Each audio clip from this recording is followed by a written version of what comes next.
My left shoe stuck to the floorboards of a bar that smelled like bleach and cheap gin. 2 hours earlier, I had caught my fiancé pinning my sister against a floral wallpaper we'd picked out together. Now, I was sharing a bottle of whiskey with a man whose tailored suit cost more than my life insurance. I didn't know he ran the city's underbelly. I just knew he listened when I asked if he wanted to ruin a wedding. Sweat beaded on the back of my neck. August in this city was a wet, heavy blanket, but the air conditioning in my apartment had been broken for 3 days. I balanced 2 boxes of wedding favors, tiny, stupid jars of artisan honey, on my hip as I pushed my key into the deadbolt. I didn't expect Arthur to be home. He was supposed to be at his firm, billing hours, complaining about his managing partner over a sad desk salad. I definitely didn't expect Lydia to be there. The front door swung open with a pathetic squeak. I dropped my keys into the ceramic bowl by the entryway. The sound echoed, sharp and loud. That should have been their warning. "Arthur?" I called out, kicking my flats off. The soles of my feet throbbed from standing in line at the caterer's. No answer. Just the low hum of the refrigerator. Then, a distinct rustle from the living room. Fabric sliding against a drywall. A sharp intake of breath that didn't sound like a startled gasp, but something entirely different. I rounded the corner, still holding the box of honey jars. They were pressed against the accent wall.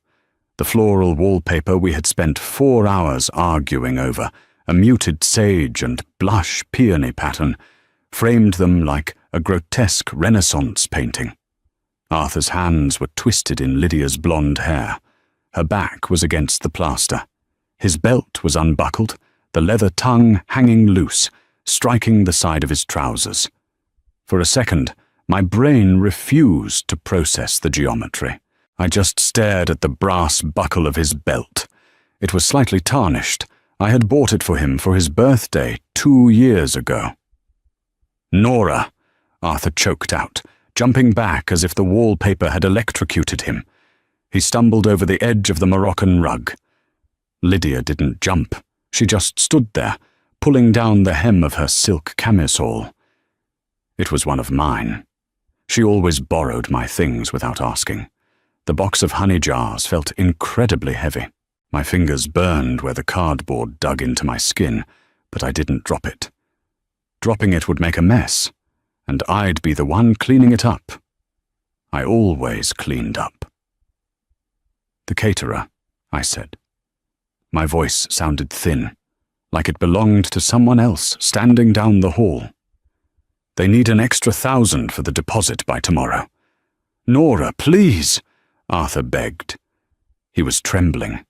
His tie was draped over the back of the sofa, a limp blue snake. "It's not... We didn't..." "You didn't what?" I asked.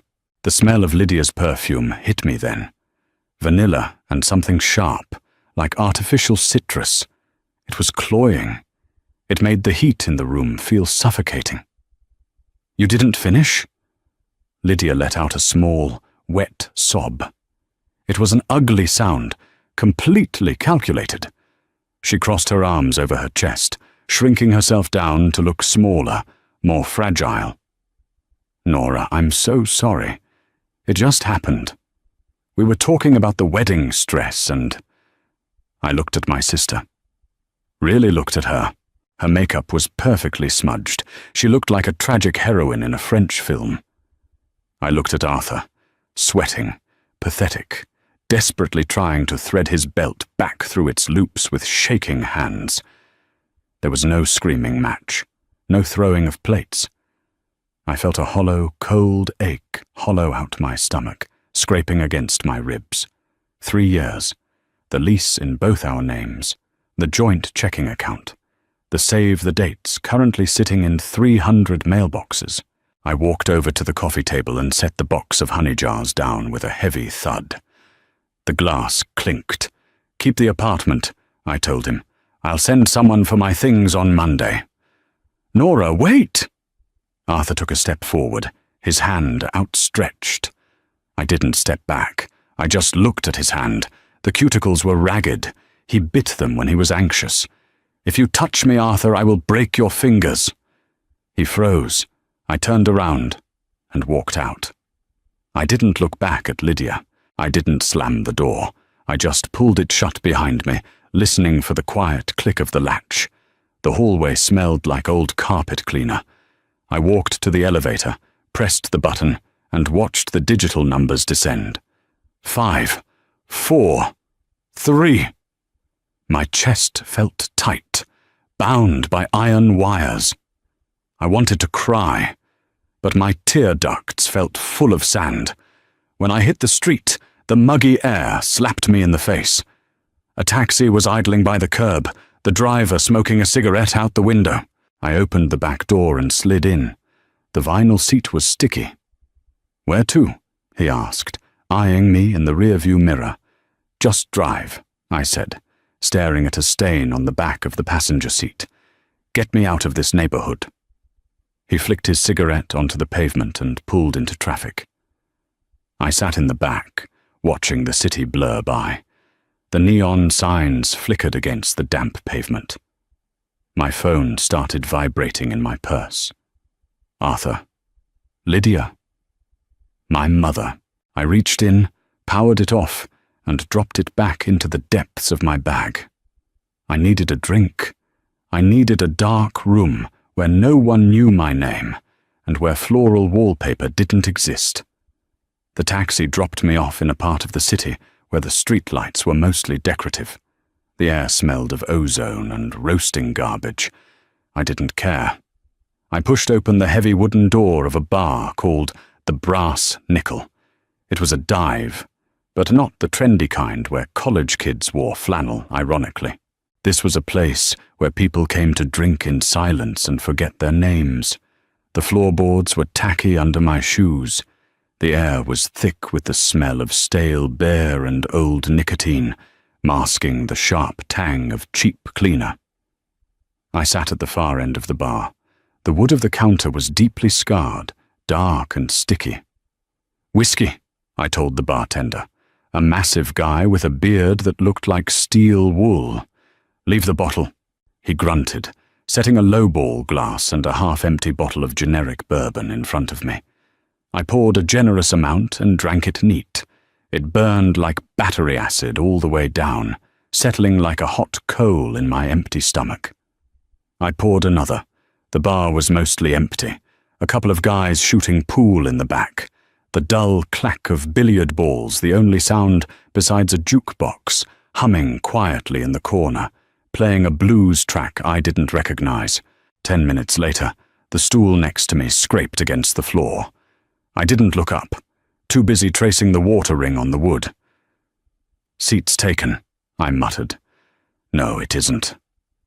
The voice was low, gravelly, and entirely unbothered. I turned my head, ready to snap at whatever creep thought a woman drinking alone was an invitation. The words died in my throat. The man sitting beside me didn't look like he belonged in the Brass Nickel. He wore a dark, tailored suit that fit him with predatory precision. The wool looked soft, expensive. His tie was loosened, the top button of his crisp white shirt undone. But it wasn't the clothes that made me stop. It was his face. It was a hard face. Sharp jaw, nose that looked like it had been broken and reset, and eyes so dark they looked like obsidian. He looked exhausted, but not sleepy.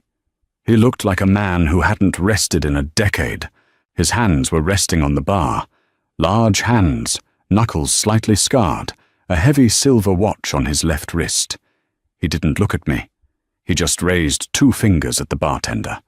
The bartender immediately hurried over, pouring a specific amber liquid from a bottle kept under the counter.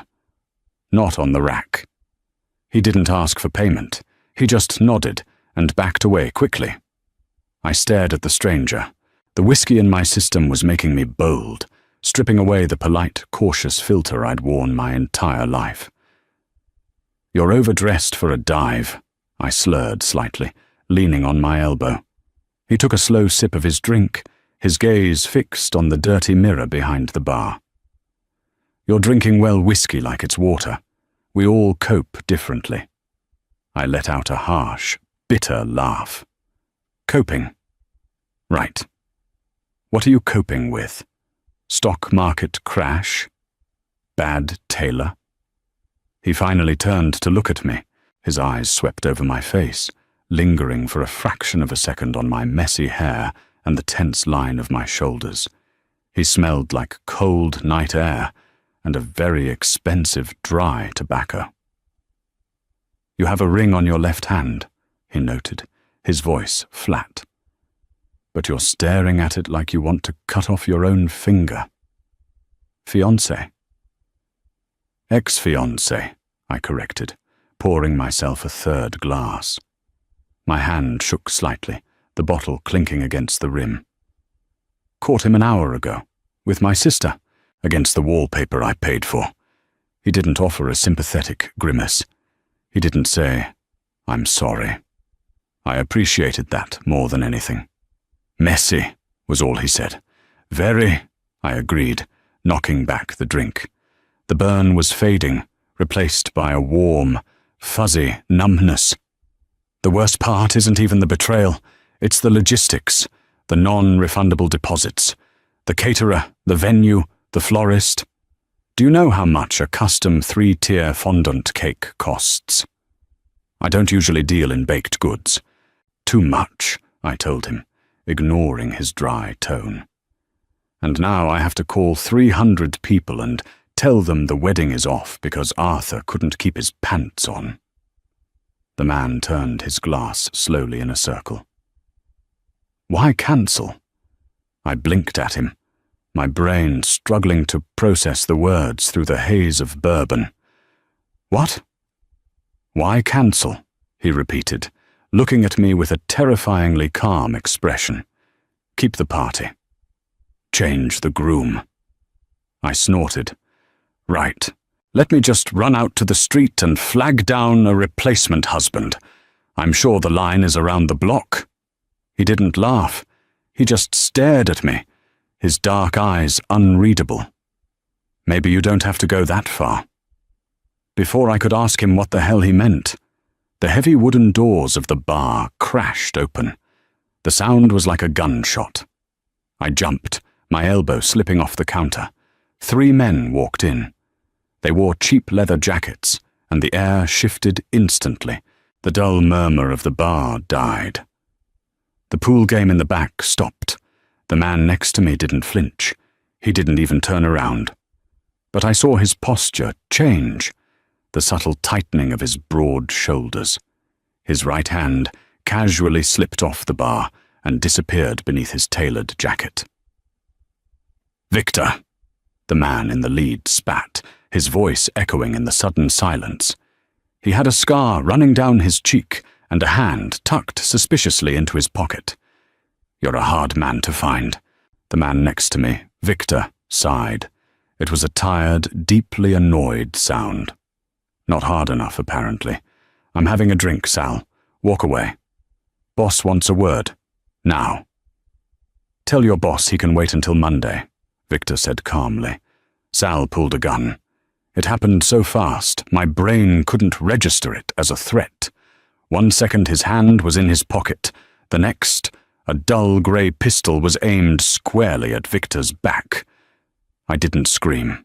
I just froze, my hand still gripping my glass of cheap bourbon. Victor moved with a terrifying, fluid violence. He didn't stand up. He simply swiveled on the stool, his hand snapping out from under his jacket. A deafening crack shattered the silence. Sal screamed, dropping his gun. Blood bloomed on his shoulder. The other 2 men reached for their waistbands. "Get down!" Victor barked, his large hand clamping over my shoulder. He shoved me off the stool. I hit the sticky, filthy floor hard, the breath knocked out of my lungs. Glass shattered above me. Wood splintered. The noise was absolute chaos. I curled into a ball, my hands over my ears, squeezing my eyes shut against the flashing lights and the roaring sound of gunfire. It lasted maybe 10 seconds. It felt like an hour. When the shooting stopped, the only sound was a low groan from near the door and the frantic buzzing of the neon sign in the window. A hand grabbed my arm, hauling me to my feet with effortless strength. My legs wobbled like jelly. Victor was standing there. His suit jacket was dusty, but he looked completely unharmed. The gun in his hand was matte black and smoking slightly. "Time to go," he said, his voice as calm as it had been when we were discussing fondant cakes. I looked at the floor. Sal and his 2 friends were on the ground, groaning, bleeding onto the grimy floorboards. The bartender was nowhere to be seen. "Oh my God!" I choked out, a wave of nausea hitting me. "You shot them." "They'll live," Victor said, grabbing my hand. His grip was iron. "But the police are going to be here in 3 minutes, and you don't want to be sitting in an interrogation room answering questions about a mob hit. Walk." I didn't argue. I let him drag me out the back door into the humid, garbage-scented alleyway. The alley was pitch black, lit only by the red glow of a solitary exit sign above the door. The rain had started, a fine, warm mist that stuck to my skin and plastered my hair to my forehead. Victor pulled me toward a sleek, black sedan parked illegally near a dumpster. He yanked the passenger door open and practically threw me inside before jogging around to the driver's side. The engine roared to life with a low, aggressive purr. We tore out of the alley just as the wail of sirens began to bleed into the night air. I sat pressed against the leather seat, my chest heaving. The adrenaline was burning away the alcohol, leaving behind a cold, sharp panic. "Who are you?" I demanded, my voice shaking. "What just happened?" Victor kept his eyes on the road, taking sharp turns through narrow side streets with practiced ease. "Victor Moretti, and you just sat next to the wrong guy at the wrong time." Moretti. The name clattered around in my head until it found its slot. The news articles, the whispered rumors, the Moretti family. Extortion, racketeering, shadows. I had just watched the head of a crime syndicate shoot 3 men over a whiskey. "You're a mobster," I whispered, the absurdity of the word tasting like copper in my mouth. "I'm a businessman," he corrected smoothly, checking his rearview mirror. "And currently, I'm a businessman with a problem." "A problem? You just shot 3 people." "That's a Tuesday," he said dismissively. He reached into his jacket and pulled out a cell phone, tossing it onto my lap. "Call this number. Tell the man who answers to meet us at the warehouse on 5th. Tell him to bring the paperwork." I stared at the phone as if it were a live grenade. "Paperwork? What are you talking about? Let me out of this car." "I can't do that," Victor said, finally looking at me. His expression was grim. "Sal is part of the Russo crew. They saw your face. If I leave you on a street corner, they'll find you by morning to get to me. You're coming with me until I can guarantee you aren't collateral damage." I felt the blood drain from my face. Arthur's infidelity suddenly felt like a scraped knee compared to a gunshot wound. "I have to work on Monday," I babbled, the panic making me stupid. "I'm a marketing manager. I can't be collateral damage." A faint, dry smirk touched the corner of his mouth. "Dial the number, marketing manager." I picked up the phone with trembling fingers and dialed. A man answered on the first ring, breathless and anxious. I repeated Victor's instructions. 10 minutes later, we pulled into a cavernous, dimly lit warehouse. Stacks of shipping crates loomed in the shadows like monolithic monuments. A single overhead light illuminated a metal desk in the center of the room. A short, balding man in a rumpled suit was pacing frantically next to it, clutching a leather briefcase. Victor parked the car and killed the engine. "Stay close to me." We got out. My heels clicked loudly on the concrete. The balding man hurried over, wiping sweat from his forehead with a handkerchief. "Mr. Moretti," he stammered. "Thank God, I heard about the bar. The Russos are making a move. We need to secure the estate immediately, or the feds will freeze the assets by 8 a.m. tomorrow." "I know, Leo," Victor said smoothly. "Do you have the documents?" "Yes, but—" Leo looked at me, his eyes widening. "You need a spouse to sign the transfer. The trust explicitly states the assets only pass to a married heir. You don't have a wife, Victor." Victor didn't say anything. He just looked down at me. The silence stretched, heavy and thick. The alcohol I had consumed earlier suddenly surged back, wrapping my brain in a chaotic, reckless fog. I looked at Victor. He needed a wife to save his empire. I needed a groom to prove I wasn't the pathetic, discarded woman crying over floral wallpaper. "How much of a hurry are you in?" I heard myself ask. The voice didn't sound like mine. It sounded dangerous. Victor's dark eyes locked onto mine. "I have about 4 hours." "If I sign it," I said, my heart hammering a frantic rhythm against my ribs, "do I get protection from the men you shot?" "You get my name," Victor said quietly, stepping closer. The smell of gun oil and tobacco washed over me. No one touches a Moretti.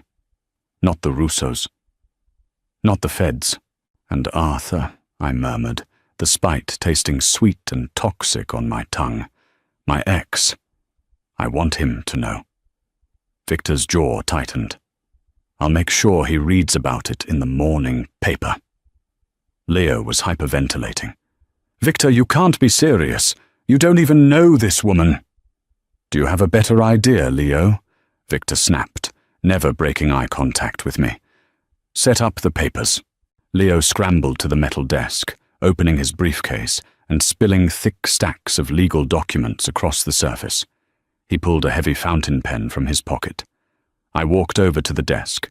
The paper was crisp, white, terrifyingly official. My hand hovered over the signature line. "What are you doing, Nora?" A tiny, rational voice screamed in my head. "You're marrying the Mafia to spite an accountant." But then I pictured Arthur's tarnished belt buckle. I pictured Lydia's fake tears. I gripped the heavy pen. The metal was cold against my fingers. "Sign on the dotted line," Victor murmured, standing right behind me. His presence was a solid, undeniable weight at my back. I pressed the nib to the paper and signed my name. Nora. Soon to be Nora Moretti. Victor reached over my shoulder, taking the pen from my trembling fingers. His hand brushed mine. Rough calluses, warm skin. He scrawled his name next to mine with brutal efficiency. "Done!" Leo squeaked, gathering the papers as if they were made of gold. "I'll file these with the judge tonight." Victor turned to me. The adrenaline was finally crashing, and the room started to spin. The edges of my vision darkened. "Come on, wife," Victor said, his voice sounding like it was coming from underwater. "Let's get you home." I took one step toward him, and my legs gave out completely. The last thing I remember before the blackout pulled me under was the smell of expensive wool and the solid, terrifying feeling of Victor Moretti catching me before I hit the concrete. Sunlight stabbed through a gap in heavy, charcoal-colored curtains, hitting me squarely in the eye. I groaned, squeezing my eyelids shut, and tried to roll over. My brain sloshed against my skull. My mouth tasted like I had been chewing on pennies and old sawdust. I was lying on a mattress that felt like a cloud made of expensive memory foam. The sheets were crisp, cold, and smelled faintly of cedar and starch. I opened one eye. This wasn't my bedroom. My bedroom had a water stain on the ceiling, shaped like a distorted continent. This ceiling was vaulted, adorned with subtle crown molding. Memories from the night before hit me in a disjointed, violent montage. Arthur's belt buckle, the sticky bar floor, the deafening crack of a gunshot. Sal bleeding, a metal desk, a fountain pen. My stomach heaved. I sat up too fast, clutching the thick duvet to my chest. I was wearing an oversized grey t-shirt that smelled heavily of the same dry tobacco Victor had been smoking. I patted my legs underneath the fabric. My underwear was still on. Thank God. A quiet click drew my attention to the doorway. Victor stepped inside.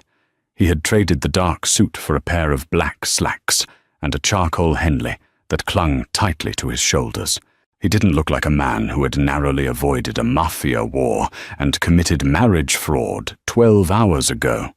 He looked like a man annoyed by a disruption in his morning routine. He held a white ceramic mug. He walked over to the bedside table and set it down. Steam curled from the rim, carrying the bitter, beautiful scent of black coffee. "Drink," he ordered. His voice was gravel, scraping against the quiet room. "You've been unconscious for 9 hours." I didn't reach for the mug. I pulled my knees to my chest, suddenly hyper-aware of how small I felt in this cavernous room. "Did we—" My voice croaked, dry and brittle.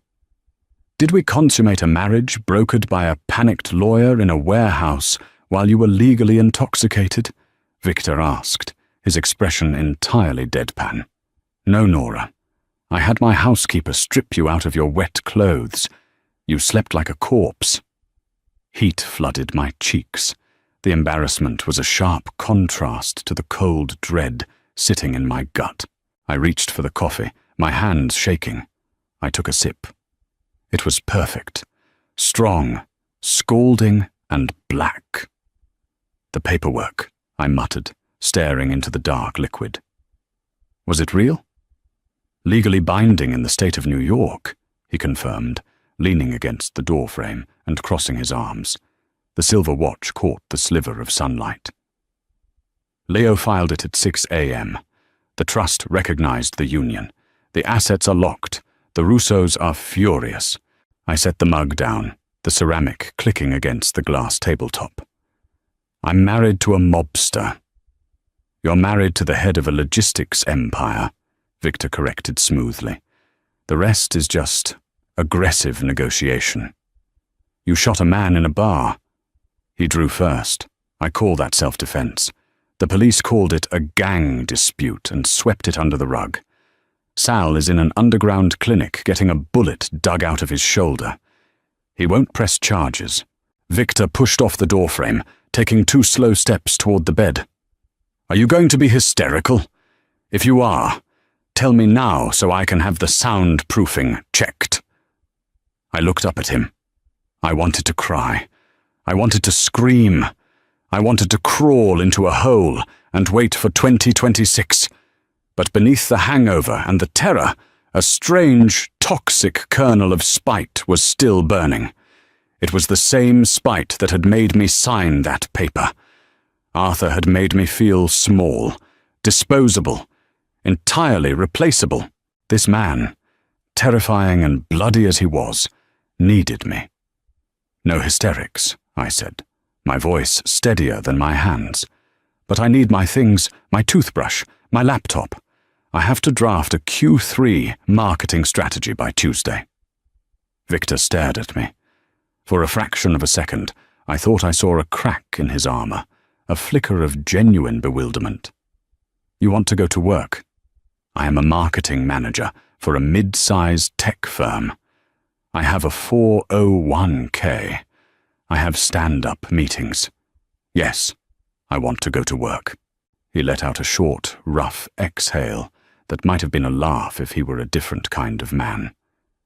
"You're a Moretti now. My enemies know your name.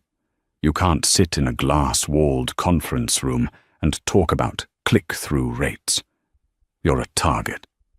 The reality of his words chilled the room. "So what? I'm your prisoner." "You're my wife," he said. the word sounding heavy and foreign on his tongue. Which means you stay in this compound, surrounded by my security, until I negotiate a truce with the Russos. You get whatever you want. Clothes, food, entertainment. But you don't leave without me. I rubbed my temples, the headache throbbing in time with my pulse. I need my clothes from my apartment, and I need to see Arthur. Victor's jaw hardened. A muscle ticked near his ear. I'll send someone for your things. You don't need to see the accountant. Yes, I do. I threw the duvet back, swinging my bare legs over the edge of the mattress. The floor was hardwood, freezing against my soles. He humiliated me. He ruined 3 years of my life. I am not letting some guy in a leather jacket pack up my sweaters while Arthur watches. I am going back, and I am taking my things. Victor watched me stand up. The t-shirt hung halfway down my thighs. I was a hungover mess with smeared mascara and unbrushed hair, making demands of a man who killed people before breakfast. He didn't argue. He just checked his watch. Shower, you have 30 minutes. Then we go. The water in the shower was hot enough to strip paint, and I stood under it until my skin turned pink. The bathroom was obscene, floor-to-ceiling black marble, dual shower heads, and a row of soaps that smelled like bergamot and vetiver. I scrubbed the smell of the dive bar and cheap bourbon from my skin, trying to wash away the memory of Lydia's whimpers. It didn't work. When I emerged, a stack of clothing was sitting on the bathroom vanity. A pair of black designer jeans, a soft cashmere sweater, and my own leather ankle boots from yesterday, freshly polished. I put them on. The clothes fit perfectly. It was deeply unsettling. I found Victor downstairs in a kitchen that looked like it belonged on the cover of Architectural Digest. Stainless steel, dark wood, an island the size of a minivan. 2 men in dark suits were standing by the back door, murmuring to each other. They stopped and straightened when I walked in. Victor was sitting at a glass dining table, scrolling through a tablet. A plate of untouched toast sat next to him. "Eat," he commanded, not looking up. I grabbed a piece of dry toast and bit into it. It tasted like ash, but my stomach desperately needed the starch. "How did you know my size?" I asked, pulling at the hem of the cashmere sweater. "I pay people to know things," he said simply. He tapped the screen of his tablet, locked it, and slid it across the table toward me. "Page 4. I picked up the cold metal device.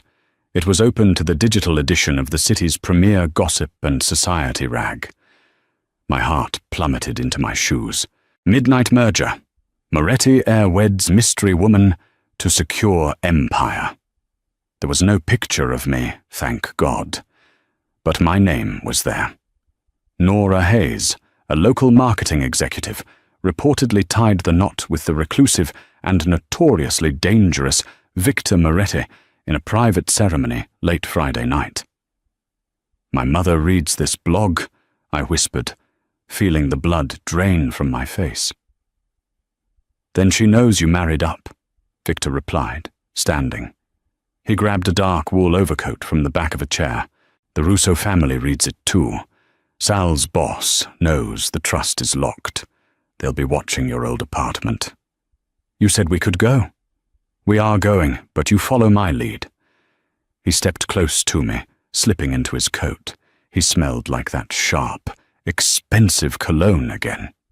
He reached into his pocket and pulled out my cell phone, dropping it onto the table. "You left this in the car." I snatched it up. The battery was at 20%. The screen was a chaotic wall of notifications. Arthur, 14 missed calls. Lydia, 8 missed calls. Arthur, text. "Nora, please come home. We need to talk. It meant nothing." Arthur, text. "Nora, where are you? I'm worried sick." Mum, text. "Did you cancel the caterer? Why is Arthur crying on the phone? Call me." I stared at the messages, my thumb hovering over the screen. A day ago, seeing Arthur's name would have flooded me with warmth. Now, it just made me feel hollow. I typed out a single text to Arthur. "I'm coming to get my things. Have the boxes ready. Don't speak to me." I hit send and shoved the phone into my back pocket. I looked at Victor. He was watching me with those dark, unreadable eyes. He didn't offer pity. He just offered a cold, structured reality. "Let's go," I said. We took a different car this time, a massive, bulletproof SUV with tinted windows. Victor drove. One of the suited men from the kitchen sat in the passenger seat, a heavy bulge visible under his jacket. The drive to my neighborhood took 20 minutes. My apartment building was a modest brick walk-up in a transitional district, a far cry from Victor's gated compound. When the SUV pulled up to the curb, 2 more black cars were already parked nearby. 4 men in suits were standing casually on the sidewalk, smoking. Victor parked. They swept the block. "No Russos, but keep your head down." I stepped out of the car. The humid August air immediately clamped down on my chest. I walked toward the front doors, Victor a silent, looming shadow at my side. He didn't open the door for me. He just walked slightly ahead, his eyes scanning the narrow lobby. We took the stairs. "The elevator was too slow," Victor said. By the time we reached the 3rd floor, my heart was hammering against my ribs, but not from the climb. I stood in front of door 3B. The brass numbering was slightly crooked. I had meant to fix it for 2 years. I pulled my keys out of my pocket, my fingers trembling slightly. Before I could insert the key, the door swung open. Arthur stood there. He looked terrible. His hair was greasy, sticking up at odd angles. He was wearing the same dress pants from yesterday, but a wrinkled white undershirt. His eyes were red-rimmed and bloodshot. "Nora," he breathed, his face crumbling with relief. He stepped forward, reaching for my arms. "Oh God, you're okay. I was so—" He stopped. His eyes finally flicked past me, registering the massive, impeccably dressed man standing just over my right shoulder. Arthur's hands dropped to his sides. He blinked, confusion warping his features. "Who is this?" Victor didn't introduce himself. He simply stepped past me, invading the small space of the doorway. He didn't push Arthur. He didn't have to. The sheer, predatory aura radiating from Victor forced Arthur to take a stumbling step backward into the apartment. "I'm her husband," Victor said. The words were quiet, but they hit the cramped hallway like a physical blow. Arthur let out a nervous, breathless laugh. He looked at me, waiting for the punchline. "What? Nora? What is he talking about? Is this a joke? Are you trying to get back at me?" I stepped into the apartment, Victor flanking me like a gargoyle. The smell of the space, my vanilla candles, Arthur's stale coffee, the lingering ghost of Lydia's citrus perfume, made my stomach churn. "It's not a joke," I said, my voice eerily calm. "I sent you a text. Are my things boxed up?" Arthur backed up another step, his eyes darting frantically between me and Victor.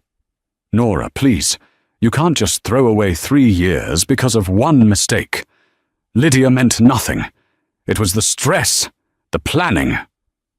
"Don't," I snapped, the anger finally cracking through the cold exterior. "Do not blame this on the caterer, Arthur. You had my sister against the wall I painted." From down the hall, the bedroom door creaked open. Lydia stepped out. She was wearing Arthur's oversized college sweatshirt. Her blonde hair was messy in that deliberate, effortlessly chic way. She stopped dead when she saw me, her hands twisting in the fabric of the sleeves. "Nora," she whispered, playing the fragile victim perfectly. I felt a violent surge of nausea. I wanted to scream. I wanted to tear the apartment apart, but Victor was standing there, a silent anchor of absolute, terrifying control. I couldn't lose my mind in front of a man who didn't flinch at gunfire. "I don't have time for a family meeting," I said, looking away from my sister. I turned to Victor. "My clothes are in the bedroom. My laptop is on the desk." Victor nodded once. He gestured to the open doorway behind him. Two of the suited men from the street stepped inside. They were huge, silent, and intimidating. "Pack her things," Victor instructed them. The men moved with mechanical efficiency, ignoring Arthur and Lydia entirely. They brushed past Arthur, heading straight for the bedroom. "Hey, you can't just barge in here," Arthur protested, finding a meager ounce of courage. He took a step toward one of the guards. Victor moved. It wasn't a large movement, just a slight shift in his stance, a subtle angling of his broad shoulders. "I would strongly advise against touching my men, Arthur." Arthur froze. He looked at Victor's face, really looked at it, and whatever he saw in those dark, dead eyes made the color drain completely from his cheeks. He swallowed hard and backed away, pressing his spine against the floral wallpaper. I walked into the living room, ignoring them both. I went to the bookshelf and grabbed the framed photos that only had me in them. I left the couple photos gathering dust. I picked up my favorite ceramic mug, my noise-cancelling headphones, a stack of marketing books. My hands were shaking. I was trying so hard to project strength, to be the icy, untouchable wife of Victor Moretti. But I was just Nora, and my chest felt like it was caving in. I picked up a small framed photo from the end table. It was a picture of me and Lydia when we were teenagers, laughing on a beach in Florida. I stared at her smiling face. A tight, painful knot formed in my throat. My vision blurred, my fingers slipped. The frame hit the hardwood floor. Glass shattered, echoing sharply in the tense silence of the apartment. Arthur flinched. Lydia let out a small gasp. I just stood there, staring at the broken glass over my sister's face. A single tear broke free, tracking hot and fast down my cheek. I felt pathetic. I felt weak. I furiously wiped the tear away, hating myself for crying in front of them. A large hand appeared in my peripheral vision. Victor knelt gracefully, unbothered by the sharp shards. He picked up the photograph, brushing a piece of glass off the glossy paper with his thumb. He stood up and handed the picture to me, completely ignoring Arthur and Lydia. "Leave the glass," Victor murmured, his voice pitched low, meant only for me. "Let them walk on it." I looked up at him. There was no pity in his eyes, just a dark, pragmatic understanding of ruin. I took the photo. Okay. 10 minutes later, the guards carried 4 large boxes down to the SUV. I didn't say goodbye to Arthur. I didn't look at Lydia. I walked out of the apartment, leaving my keys on the kitchen counter, listening to the solid, heavy footsteps of my new husband following right behind me. Rain lashed against the floor-to-ceiling windows of Victor's study, distorting the manicured hedges of the compound into dark, shivering shapes. It was Monday morning. According to my Google Calendar, I was supposed to be in a glass-walled conference room, pitching a Q3 digital ad campaign to a room full of board executives. Instead, I was sitting at a mahogany desk the size of a ping-pong table, wearing a borrowed silk blouse and staring at my laptop screen. "Nora, your audio is cutting out." My boss, David, crackled through the computer speakers. He sounded annoyed, his face pixelated in the small Zoom window. "Are you working from a coffee shop? It sounds like there's construction." I pressed the mute button. The construction was the sound of Victor's men tearing apart a shipment of crates in the driveway below, searching for tracking devices. "Sorry," I unmuted. my voice adopting that fake, cheerful corporate lilt I had perfected over 5 years. Plumbing issue at the apartment. I had to relocate. The click-through rates on the new banner ads are up 12%, but our conversion is stalling at checkout. As I spoke, the heavy oak doors of the study pushed open. Victor walked in. He was wearing a black dress shirt with the sleeves rolled up to his elbows. A dark purple bruise was flowering along his jawline, and his knuckles were wrapped in white athletic tape. The tape was speckled with fresh, bright red droplets. Blood. Not his. I stopped mid-sentence. David's pixelated face frowned. Nora, did we lose you? Victor didn't apologize for interrupting. He walked straight to a wet bar in the corner, poured 3 fingers of scotch, and swallowed it in one continuous gulp. The smell of copper, sweat, and gunpowder drifted across the room, completely overpowering the expensive cedar scent of the study. I'm here, I choked out, forcing my eyes back to the spreadsheet on my screen. I just think we need to A/B, test the landing page. Victor leaned against the bar, swirling the remaining amber drops in his glass. He watched me. His dark eyes were heavy, completely deadened by whatever he had been doing for the last 3 hours. He looked at the glowing Apple logo on my laptop, then at my face, pale and tense. The absurdity of the situation hung between us like a physical weight. I was discussing consumer engagement metrics. He had just come back from a turf war. "Wrap it up," Victor said. His voice was a low rasp. I fumbled for the mute button again, but not fast enough. "Who is that?" David asked, his voice pitching up in confusion. "Nora, is Arthur there? I thought you two—" "Arthur is dead," Victor answered loudly, his tone perfectly flat. My heart stalled. "He's not dead!" I shrieked at the screen, my hands flying over the keyboard. "David, it's just a joke. My contractor has a dark sense of humor. I'll email the deck. Bye." I slammed the laptop shut. The sudden silence in the room was deafening, broken only by the rhythmic drumming of the rain. I spun around in the leather desk chair. "Are you out of your mind? My boss is going to call the police." "Let him," Victor muttered, setting the glass down. He reached up and rubbed the bridge of his nose.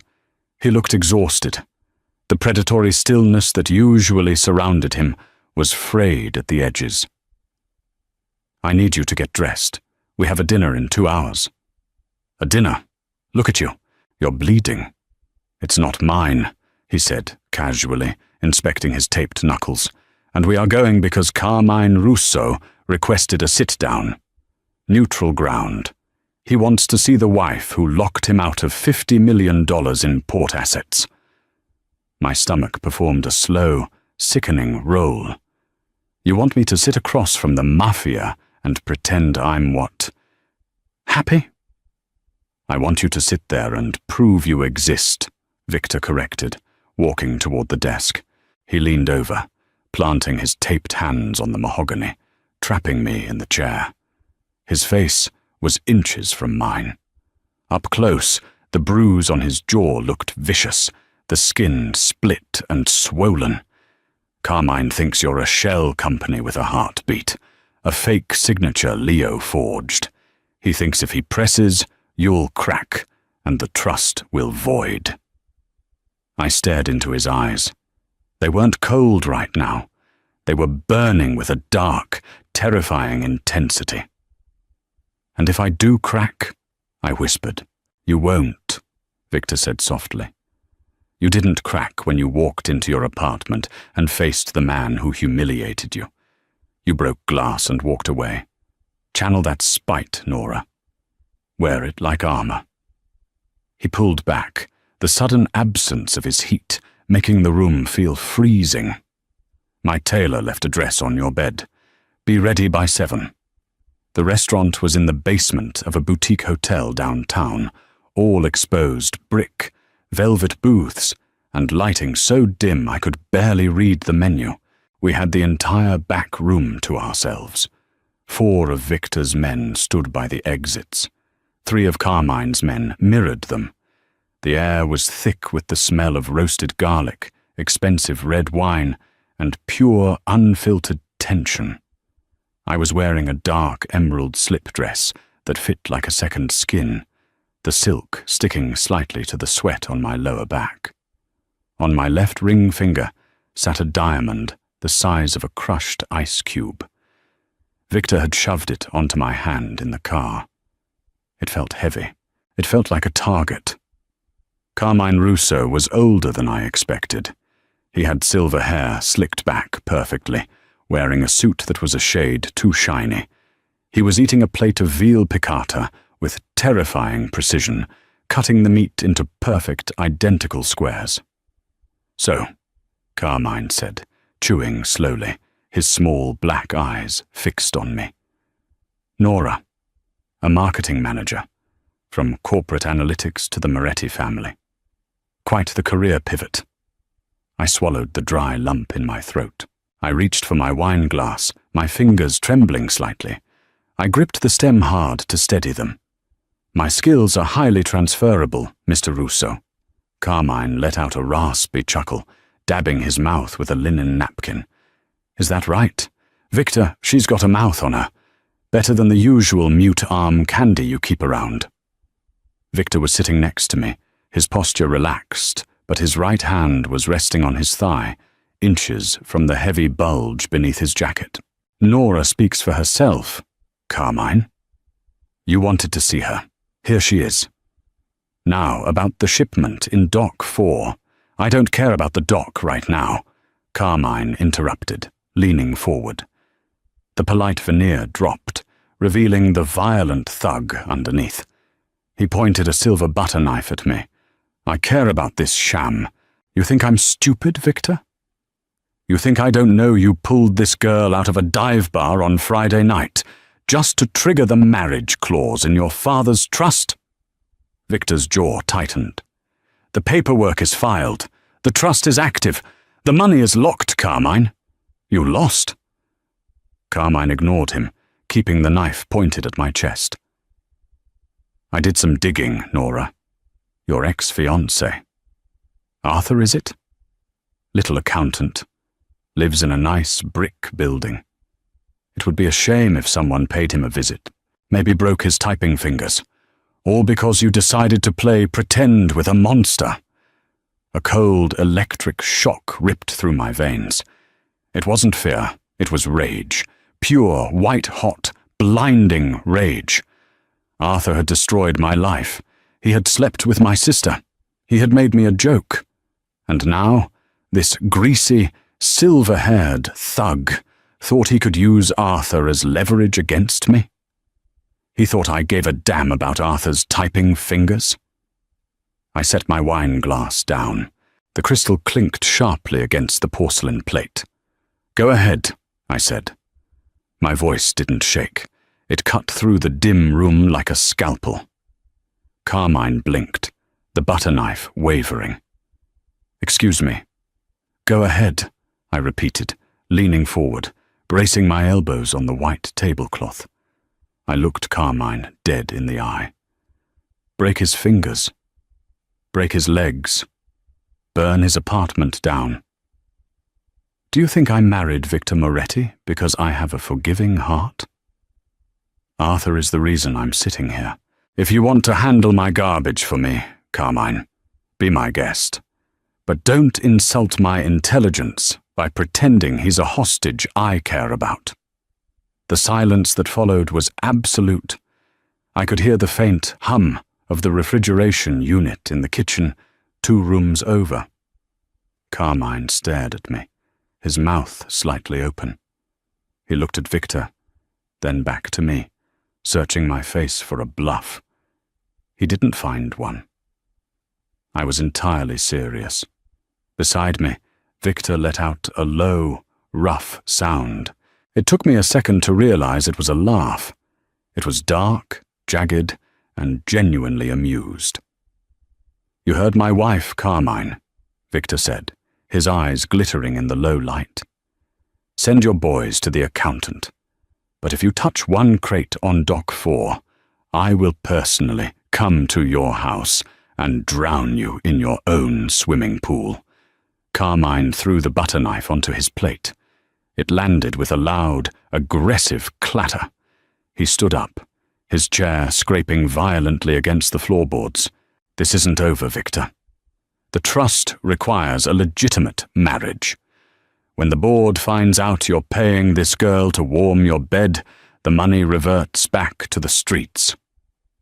"Have a good night, Carmine," Victor said smoothly. Carmine shot me one last, venomous look and stormed out, his 3 men trailing closely behind him. The moment the heavy velvet curtains swung shut behind them, my adrenaline flatlined. I slumped back into the leather booth, my hands shaking so hard I had to hide them under the table. The air rushed out of my lungs in a shaky exhale. Victor turned to me. The amusement was gone, replaced by a heavy, dissecting stare. He reached under the table and wrapped his large, warm hand over my trembling fingers. His skin was rough from the tape, but his grip was incredibly grounding. "You didn't flinch," he murmured, his thumb brushing a slow arc over my knuckles. "I was terrified," I admitted, my voice a pathetic whisper. "You didn't show it. You gave him nothing." Victor leaned closer. He smelled like scotch and that dry tobacco. "You are a very dangerous woman, Nora Moretti." Hearing him say the name didn't make me sick this time. It made something dark and strange bloom in my chest. The drive back to the compound was silent. The rain had stopped, leaving the city slick and reflective under the orange glow of the streetlights. I stared out the tinted window, watching the blur of neon signs. My brain was misfiring. I had just casually endorsed the assault of my ex-fiancé to a Mafia boss. The moral high ground wasn't just lost. I had set it on fire. We pulled into the gated driveway of the compound. The iron gates locked shut behind the SUV with a heavy metallic clang. Victor killed the engine, but neither of us moved to get out. The dashboard lights cast a pale blue glow over his sharp profile. He was staring straight ahead through the windshield, his hands resting on the steering wheel. "I didn't mean it," I said quietly, the guilt finally seeping through the cracks of my anger. "About Arthur. I don't want him hurt." "I know," Victor replied, his voice flat. "I already have men watching his building. Russo won't get within a mile of him. You called his bluff, Nora. That's all that matters." I turned my head to look at him. "Why do you have men watching Arthur?" Victor finally looked at me. The shadows in the car made his eyes look like empty voids. "Because I knew Russo would try to use him. And because if anyone is going to ruin that accountant's life, it's going to be you, on your own terms, not as a pawn in my war." The absolute certainty in his voice made my breath hitch. It wasn't romance. It was possession. It was a violent, protective instinct that I had never experienced in my sterile, predictable life with Arthur. Arthur couldn't even pick a wallpaper without asking his mother. Victor had mobilized a private army to guard a man he hated, just to protect my autonomy. I reached across the console. I didn't think about it. I just pressed my hand flat against his chest, right over his heart. Beneath the fine wool of his suit jacket, his heartbeat was slow, steady, and incredibly strong. Victor stiffened. His eyes dropped to my hand, then flicked back to my face. The air in the car suddenly felt too thin to breathe. "Nora," he warned. It wasn't a rejection. It was a caution sign on a cliff edge. "I used you," I whispered, the confession tasting like copper on my tongue. "In the warehouse. I didn't care about your money or your trust. I just wanted to do something that Arthur couldn't undo." I wanted to burn everything down. I know, Victor said, his voice dropping an octave. He lifted his hand off the steering wheel and covered mine, his thumb pressing into the center of my palm. We used each other. It's a business transaction. Is it? I asked, looking at his split lip and the bruised skin along his jaw. Victor didn't answer with words. He moved with that same terrifying, fluid speed he had used in the bar. His hand slid from my palm to the back of my neck, his fingers twisting into my hair. He pulled me across the center console. The kiss was not gentle. It was aggressive, messy, and tasted like scotch and adrenaline. It felt like a collision. I gasped against his mouth, my hands gripping the lapels of his jacket. He pulled me closer, his arm wrapping around my waist like a steel band, lifting me halfway out of my seat. The heavy diamond ring dug into his shoulder, but he didn't flinch. All the fear, the betrayal, the absurdity of the last 3 days poured into the space between us. I kissed him back with a desperate, feral energy. I wanted to forget the floral wallpaper. I wanted to forget the pathetic look on Arthur's face. I just wanted this, the overwhelming, suffocating reality of Victor Moretti.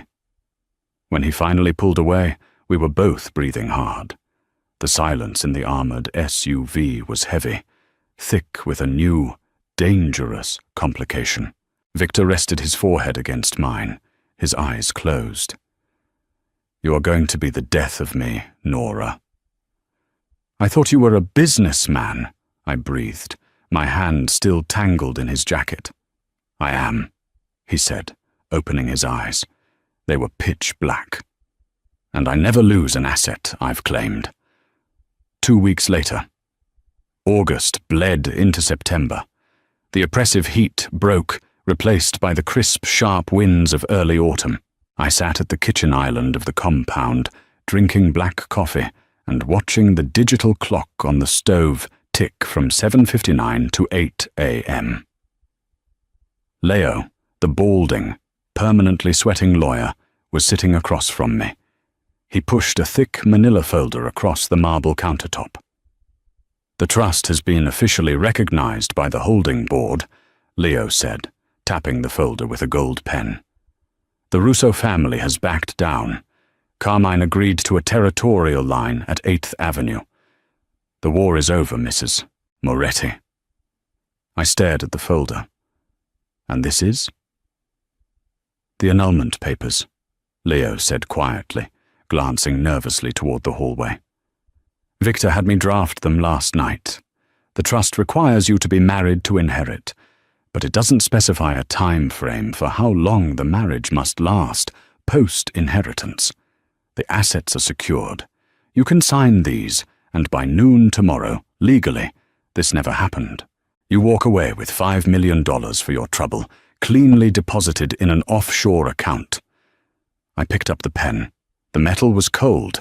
It felt exactly like the fountain pen I had used in the warehouse. Where is he? I asked. Victor is in his study, Leo said. He told me to handle the paperwork. He said you have a life to get back to. I looked down at the documents. My maiden name was printed at the top. Nora Hayes. It looked wrong. It looked like a stranger's name. For 2 weeks, I had lived in this velvet cage. I had continued doing my corporate job remotely, muting my Zoom calls when Victor's lieutenants arrived to give their reports. I had eaten takeout with a monster at 2 a.m. I had changed bandages on bullet grazers. I had slept in his bed, at first as a barricade against the world, and eventually as something entirely different. I thought about my old apartment. I thought about Arthur, who had tried to call me 36 times in 14 days, leaving voicemails full of pathetic, weeping apologies. I thought about my sister, who had moved back in with our mother, blaming the entire disaster on Arthur's manipulation. I had a life to get back to, a predictable, safe, deeply boring life where the worst thing that could happen was a delayed caterer or a cheating fiancé. I grabbed the annulment papers. The thick legal stock made a satisfying ripping sound as I tore them straight down the middle. Leo gasped, clutching his chest as if I had shot him. "Mrs. Moretti, what are you doing? Those are legally binding drafts." "Not anymore, Leo," I said, tearing the halves into quarters and tossing the pieces into the sleek, stainless steel trash can at the end of the island. "Print out the Q3 asset reports for the docs. We have a board meeting at 11, and I want to see our profit margins before I sit down with those old men." Leo stared at me, his mouth opening and closing like a fish on a dock. You're staying?" "I'm his wife, Leo," I said smoothly, taking a sip of my coffee. "Someone has to make sure he doesn't shoot the shareholders." I slid off the bar stool and walked down the long, shadowed hallway toward the study. The heavy oak doors were cracked open. I pushed them wide. Victor was standing by the window, looking out at the grey morning. He was wearing his holster over a white button-down shirt. He didn't turn around when I walked in, but the rigid line of his shoulders betrayed him. He knew it was me. "Did Leo give you the papers?" His voice was rough, carefully stripped of any emotion. "He did," I said, walking slowly across the Persian rug. The font was ugly. I threw them away. Victor froze. He turned his head slowly, his eyes locking onto mine. "Nora, don't play games. I am offering you an exit. You take it. You go back to your spreadsheets. You never look over your shoulder again. You stay. You are in this blood until you drown." I stopped a foot away from him. I looked at the man who had terrified me, protected me, and ruined me for any normal life I could have ever lived. "I don't want the exit," I said, my voice steady, stripped of the panic that had ruled me 2 weeks ago. Arthur made me feel like I was a background character in my own life. "You make me feel like I'm holding the pen." I reached out, sliding my hand under his open collar, letting my thumb rest against his pulse point. It was hammering. "I'm not collateral damage, Victor. I'm a partner." Victor looked down at me. The icy, controlled facade cracked completely, revealing the dark, obsessive hunger beneath. He wrapped his hand around the back of my neck, pulling me flush against his chest. "Partner," he breathed, the word sounding like a vow. "God help the city."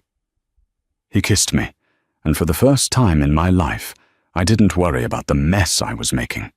I was right where I belonged, in the dark. What a wild, twisted ride.